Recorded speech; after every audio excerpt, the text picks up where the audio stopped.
In this video, I'll be sharing some tips on what to practice, how to practice, and where to practice. So the first important factor is to find somewhere that you feel safe to experiment with your voice. Try and find a space where you're not overheard by other people if that's possible, because there'll be a tendency to either try and impress them with stuff that you already know, or hold back because you're feeling a little bit embarrassed about the sounds you're making. Because when you practice, you'll probably be going wrong or making some strange sounds at points, because that's all part of the practice process. So do try and find a safe space if you can, where you can just be by yourself to practice. Now, some of my students tell me that they practice in the car. Now, obviously that's not the ideal place to practice, but if you feel like you have some freedom in there, then why not do some experimentation with your voice and let it go if you feel that nobody else can overhear you there. So let's look at what we should be practicing to start with. As you go into a practice session, think mainly about techniques to begin with. Now, techniques are obviously going to help you develop your voice, but they're going to warm up your voice as well. So you may start off with a gentle breathing exercise, as I've explained on other videos here. So practicing breathing to the diaphragm and getting control of that and getting a nice steady flow of air going.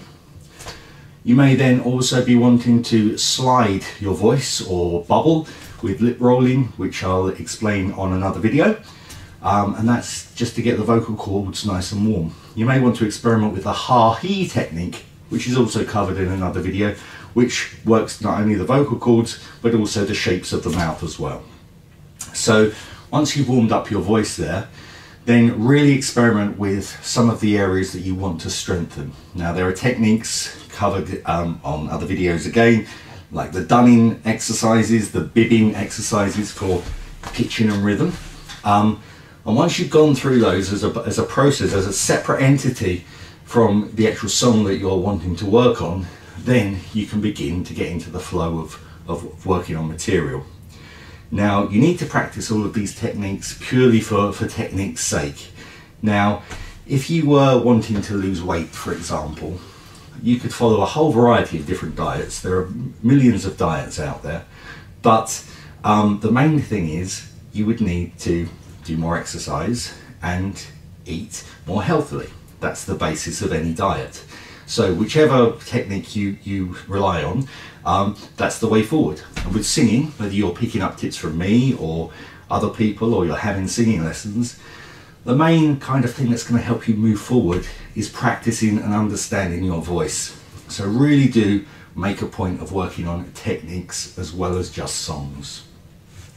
When you get into your song, important to work the pitching and the rhythm first of all, but then get into the dynamics.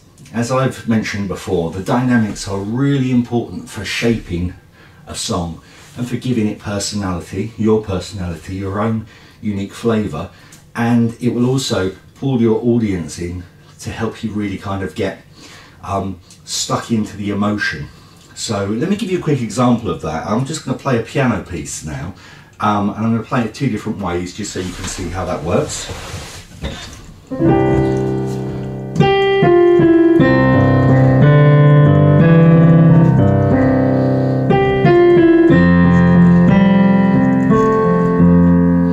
Okay, very simple piano piece there. Now I'm going to play it slightly differently. I'm going to give it those variations, those changes.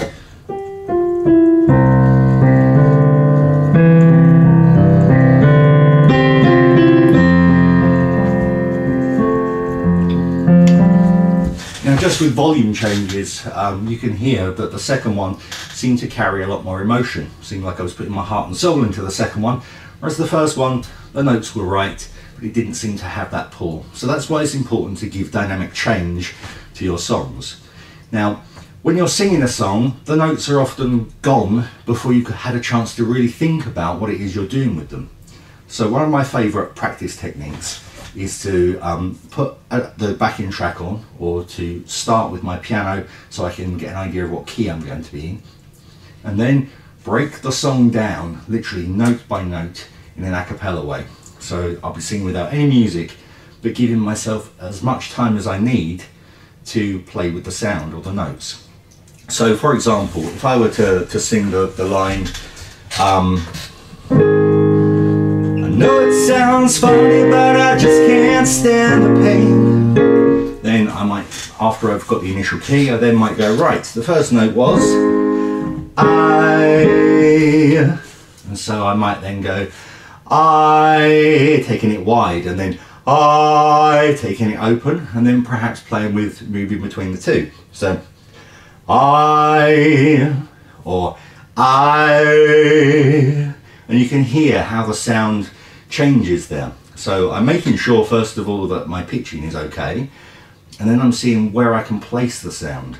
Maybe I can give it a bit more chesty quality with opening up my throat. Maybe I need to make it more twangy by sending the sound more to the front of the face and the nasal cavity, like this. There's a huge variety of things that you can do with one single sound to make it really interesting.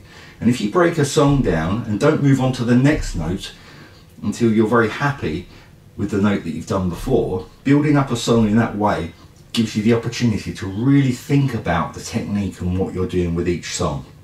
Now, when I was training as a musician, I remember a teacher giving me an exercise to write a piece of music, and that seemed okay because I quite like writing pieces of music. But then he said, but you're only allowed to use one note, and that note was F, and I had to compose a piece of music just using the note F. And I was pretty fed up because I wanted to kind of show off and do all sorts of things with my songwriting by that point. But I did it because I had to, and it was a really great exercise because I realized just how dramatic I could make a song with just one note in it. I really worked to find exactly, you know, what I could do to make that one note change and move around and create interest and texture. So in the same way, that's how you should really kind of look on to changing up the sound of your voice. Really do spend time getting to know your voice, working on the techniques separately, because that's the thing that's going to make you a great singer.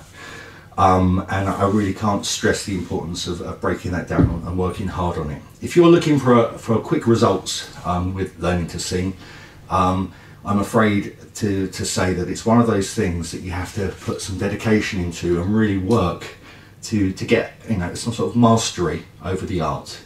I hope these tips have helped, and don't forget to click subscribe to stay up to date with videos as I add them.